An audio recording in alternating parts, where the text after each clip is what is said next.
Good evening, friends. My name is Anil Kumar, one of the DSC aspirant, become a teacher. Telangana belongs to Nagarkalam district. ఈరోజు మనకు సమస్య మండల గడ్డి భూములను ఏ విధంగా గుర్తుపెట్టుకోవాలో నేను పెట్టుకున్నటువంటి కోడ్ని మీకు తెలియజేస్తాను. దాని ద్వారా సమస్య గడ్డి భూములను ఏ విధంగా గుర్తుపెట్టుకోవచ్చు మనం ఇప్పుడు తెలుపుతున్నాం.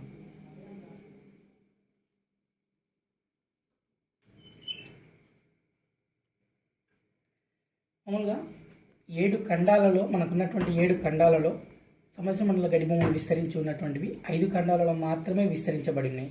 ఈ 5 ఖండాలలో మొదటగా 2 ఖండాలైనటువంటి కలిసినటువంటి 2 ఖండాల్లో ఐరోపా మరియు ఆసియా, ఈ 2 ఖండాలలో ఆసియా యొక్క పశ్చిమ భాగం మరియు యూరోప్ యొక్క తూర్పు భాగంలో విస్తరించి ఉన్నటువంటి గడ్డి భూములకు ఉన్నటువంటి పేరు స్టెప్పీలు.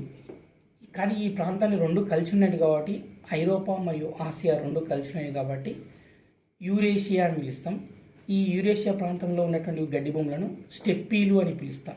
ఎందుకు స్టెప్పీలు అని గుర్తుపెట్టుకోవాలి అంటే, మామూలుగా ఐరోపా ఖండంలో ఉన్నటువంటి సముద్రాలను తీసుకుంటే ఏడ్రియాటిక్ సముద్రము, బాల్టిక్ సముద్రము, నల్ల సముద్రము, ఎర్ర సముద్రము, ఈ విధంగా ఇన్ని రకాల సముద్రాలు ఉన్నాయి. ఈ సముద్రాలన్నీ మనకు స్టెప్పులుగా కనిపిస్తాయి ప్రపంచపటంలో. కాబట్టి ఇక్కడ ప్రాంతంని స్టెప్పీలు అని పిలుచుకోవచ్చు గడ్డి భూములను గుర్తుపెట్టుకోవడానికి. మరియు ఆఫ్రికాలో ఏ భాగంలో ఉన్నాయి? దక్షిణ అమెరికాలో ఉన్నటువంటి దక్షిణ ఆఫ్రికా భాగంలో మాత్రమే గడ్డి భూములు ఉన్నాయి. ఈ దక్షిణ ఆఫ్రికాలో ఏమని పిలుస్తాం? వెల్డులు అంటున్నాం. ఎందుకు వెల్డులు అనే విధంగా గుర్తుపెట్టుకోవాలంటే, వెనుకకు చివరగా ఉన్నటువంటి గడ్డి భూములు ఏవి? వెల్డులు.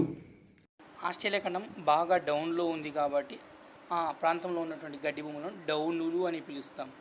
ఆస్ట్రేలియా ఖండంలో ఉన్నటువంటి గడ్డి భూములను డౌనులు అని పిలుస్తాం.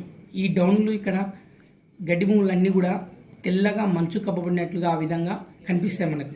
మరియు ఈ ఆస్ట్రేలియా ఖండానికి ఒక ప్రత్యేకత కూడా ఉంది. ఆస్ట్రేలియా పేరుకు ఖండము మరియు దేశం కూడా అదే. ప్రత్యేకంగా దీంట్లో మామూలుగా మిగతా ఖండాల మాదిరిగా దేశాలు లేవు దీంట్లో ఆస్ట్రేలియా ఖండంలో. నెక్స్ట్ ఉత్తర అమెరికా కిందకి వస్తే ఉత్తర అమెరికాలో పిలుస్తాం ప్రైరీలు అని పిలుస్తాం. ఎందుకు ఇక్కడ ప్రైరీలు అని గుర్తుంచుకోవాలి అంటే, ఈ ఖండం ఏమో మొత్తం పెద్దగా ఉంటుంది, దేశాల సంఖ్య మాత్రం తక్కువగా ఉంటుంది. దానికంటే చిన్న దేశమైనటువంటి ఐరోపా కంటే దేశాల సంఖ్య తక్కువగా ఉంటుంది కాబట్టి ఈ ఉత్తర అమెరికాలో ప్రైరీలు అని పిలుస్తాం. నీవు దక్షిణ అమెరికాలో ఏమి పిలుస్తాం? పంపాలు అని పిలుస్తాం. పంపాలు అని ఏ విధంగా గుర్తుపెట్టుకోవాలంటే, పొడవైనటువంటి దేశాలు ఉన్నటువంటి ఖండం ఏది అంటే దక్షిణ అమెరికా. మరియు పక్షి ఆకారంలో మరియు ఆకు ఆకారంలో ఉన్నటువంటి ఖండం ఏది అంటే దక్షిణ అమెరికా ఖండం. ఈ దక్షిణ అమెరికా ఖండం ప్రపంచంలోనే పొడవైనటువంటి దేశం ఉన్నటువంటి చిలీ దేశం కూడా ఈ దక్షిణ అమెరికా ఖండంలోనే ఉంది. కాబట్టి దక్షిణ అమెరికా ఖండంలో ఏం పిలుస్తారు? పంపాలు అని పిలుస్తాం. మిగతా 2 ఖండాలైనటువంటి అంటార్కిటిక్ ఖండంలో కానీ ఆర్కిటిక్ ఖండంలో కానీ ఎటువంటి గడ్డి భూములు లేవు. ఎందుకంటే అంటార్కిటిక్ ఖండం మొత్తం కూడా మంచుచే కప్పబడి ఉన్నటువంటి ఖండం. కేవలం అంటార్కిటిక్ ఖండంలో సముద్ర తీర ప్రాంతాలు మాత్రమే కొంచెం జీవజాతులు కొంతమంది నివసిస్తున్నారు. మరియు వివిధ దేశాలకు చెందినటువంటి పరిశోధనా కేంద్రాలు అంటార్కిటిక్ ఖండంలో ఉన్నాయి. మన భారతదేశానికి చెందినటువంటి పరిశోధనా కేంద్రాలు కూడా 3 ఉన్నాయి. గతంలో ఒక పరిశోధన కేంద్రం మూసివేయబడింది. 2 పరిశోధన కేంద్రాలు నిర్విరామంగా నడుస్తున్నాయి. ఈ పరిశోధన కేంద్రాలకు సంబంధించినటువంటి కార్యాలయాలు మాత్రం మన భారతదేశంలోని ఈ కేరళ మరియు గోవా ప్రాంతంలోనే ఉన్నాయి. దానికి సంబంధించిన ఆఫీసులు మాత్రం. కానీ పరిశోధన కేంద్రాలు మాత్రం అంటార్కిటిక్ ప్రాంతంలో ఉన్నాయి. వాటి పేర్లు ఏం పేరు అంటే, మామూలుగా మైత్రి అనేటువంటి కొత్తదాని పేరు. మరియు ఆర్కిటిక్ సముద్రం ఎప్పుడు కూడా గడ్డగట్టుకున్న ఆర్కిటిక్ ఖండం అనేది మొత్తం కూడా గడ్డగట్టుకున్నటువంటి ఖండం. ఇదేమో మంచుచే కప్పబడినటువంటి ఖండం. ఇదేమో మంచుతో గడ్డగట్టుకుపోయినటువంటి ఖండం ఏది అంటే ఆర్కిటిక్ ఖండం.